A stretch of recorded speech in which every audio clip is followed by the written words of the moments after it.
Okay, so when I bought the house, it had a couple of issues. The first one is that the rubber piece on the back of the head had dry rotted just over time. So I had to figure out what to do with that. The other thing about this is that we've got a nice soap dispenser here, but the tip on here, which is the spring action and pump actuator, was broken and not working. So what did I do? Well, if you bought a really decent unit, even if it's not like the highest end, even if it's older, you can go out to a lot of these the manufacturers and you can actually buy the parts to repair it. So, I mean, this is not a cheap faucet by any means, but there's no reason, if you have some issues with the hose or the flange or something as simple as the head, that you can't just go out to their parts website and find the replacement parts. So the replacement part for this, honestly, it took a couple months. I think it took like 2.5 months to actually get it, because I think they had to source it from China. I'm not sure. But because this house is 16 years old, I actually bought 2 of these replacements and a new hose, even though this hose looks completely fine, because I knew it was a replacement part that may break in the future. So the other thing is this piece that I ordered 2 of these as well, so that way if it ever breaks in the future, I won't say that the fitment on this is as good as the original. When it kind of gets very low at the bottom and you're kind of like the last pump before you realize it's the last pump, this has a tendency to get stuck down in here. But the easy thing is you just get a pair of needle nose, and it's not hard at all. It's not difficult at all. You don't have to pull on it. But because it sits down in here in the sink, it does have a tendency to stick. So I just take a little pair of needle nose and it just pops right out. And it's a little annoyance, but since the bottle that holds all the soap dispenser, or the soap dispenser bottle down here, is so large that that I don't have to do it very often, maybe once every 2 months. So don't think it's a pain, but I would definitely advocate for you going out and just buying the replacement parts, because I think the replacement part for this was $50, $60. It wasn't that expensive, but if I bought a whole new unit, it would have been a couple of $300 or $200 or something. It was not cheap. So it was definitely cheaper to buy an extra hose, 2 heads, and then 2 replacements. And then I got the replacement for this, and the bottle down underneath, I guess, was bad, or it had been there for 16 years. So it ended up breaking, and I got soap under the sink. And if you watch the series that I was talking about, lining all the kitchen cabinets, it actually saved the cabinet underneath, because it probably broke and leaked for a day or 2 before I realized it. But then all I did was pull the cabinet lining out, just wash it off and put it back, and it was fine. So that actually saved me.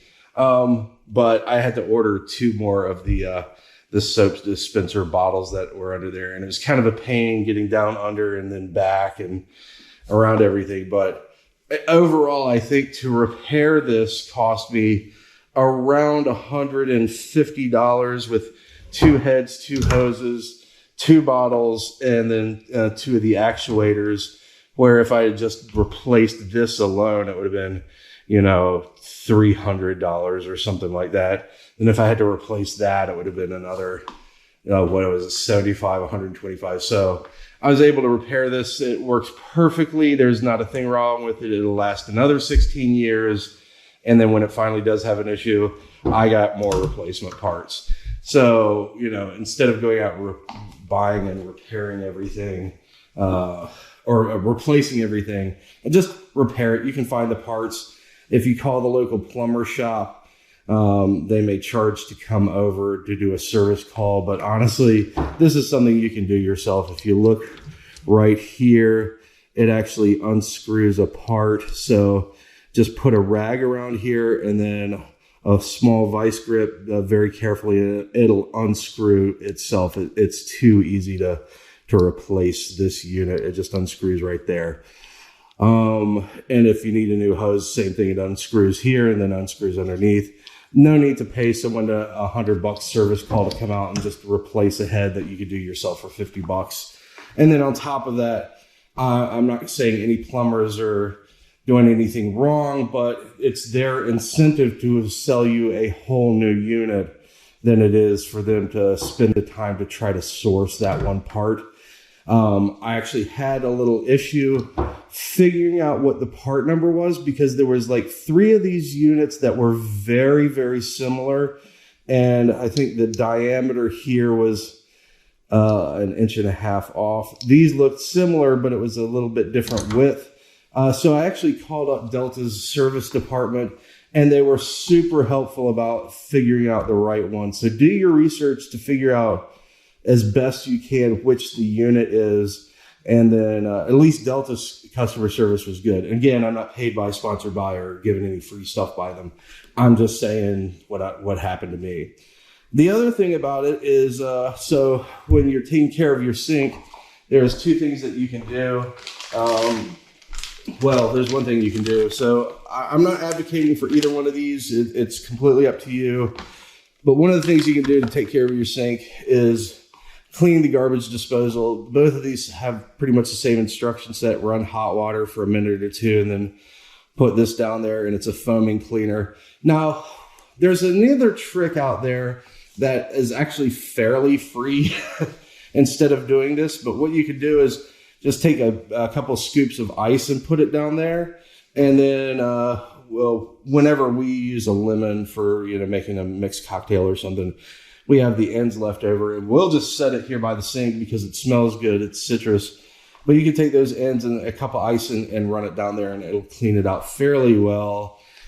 But I also like using one of these. Again, I'm not advocating for either one. If you have a preferred one, drop it, your opinion down in the comment section below, because I'd like to hear it. Maybe you found one that's better than the other. But then if you run everything through there and keep it clean about once every 2 months, it'll keep odors away. Plus, it'll keep a lot of gunk and build up, especially if you've got hard water. You don't want all that hard water building up in the impeller down there. So it'll actually make your garbage disposal last a lot longer. Now, I also will say that I've got a really good incinerator in this house. So if you're using a cheaper model that maybe doesn't have a huge amount of horsepower, you may kind of worry about using the ice trick. I don't want to tell you to do something that damages your equipment. But I run some ice through there with a couple end caps of lemon, and then I'll actually run one of these through there, and it keeps it nice and good. Now, the other thing about taking care of your sink is the 2 things that I like to advocate for is if you got the in-laws coming over and you're really trying to impress somebody, one of the best things for cleaning stainless steel, at least in my opinion, again, not paid by, sponsored by, yada, yada, yada. But barkeeper's friend, this stuff is really good. In general, just day to day, I'll just take a little Dawn and a sponge from a little kitchen sponge, and I'll use this side, and I'll just wipe it down and keep it clean. But if I'm really trying to shine it up and make it look good because I got people coming over and I'm just trying to be a little OCD, this is fantastic. And then once I've got it really super clean, I'll go an extra step, and I use Wyman stainless steel cleaner and polish. And I use this on my dishwasher and the stove, and I use this on the ovens because I've got a double oven and the refrigerator. But this stuff is really good for shining it up. So if you're just really trying to impress and get it super clean, that's the 2 things I do. So let me actually do the barkeeper's friend real quick, and hopefully on video you'll be able to see the difference between now and then when I'm done. So give me a second, and I'll be right back. Okay, I'm not going to gaslight you. I did put a little bit of elbow grease into that, but I hope you can see that it's a little bit more shiny than it was before. It will take out a lot of minor scratches, and it's got a really good lemon flavor, or lemon scent to it flavor. Wow. Hope I'm not eating that, right? But as you see, we use the sink more, so there's a few more scratches, and this is kind of like our drying rack sink area. So Anyway, give me a second, and then let me put on the Wyman stainless steel and see if I can give you a side-by-side of the before, the during, and then the after. Be right back. Bye. Okay, so that's after the Wymans. And again, I'll try to put up a before, a during, when I was using the Barkeeper's Friend, and then the after the Wymans. So I want to issue a couple of warnings here. Cleaning it with Barkeeper's Friend for your sink where food's going is completely fine. If you're using the Wymans, you probably don't want to be like cleaning your fresh vegetables and fruits in here before you clean it really well. I use this just for when I'm doing like the exterior for my my stove and my dishwasher and the ovens and the refrigerator, or if I've got company coming over and I'm trying to be a little OCD about how nice I keep everything. So if you're just cleaning it on a day-to-day basis, just a little dishwashing liquid in your scrubber works fine. If you're really trying to kind of polish it, make it look nicer, the Barkeeper's Friend is excellent. But I only do the Wymans on places where my food is going to go on a very rare occasion. I also want to issue one other kind of like little fair warning. You should always test everything before you do it. And then the other thing is like your faucets. They usually put a special coating on here, which is fingerprint resistant and kind of helps it from corroding and other things. So I don't know if I'd really go scrubbing on that too hard with the Barkeeper's Friend, because this does have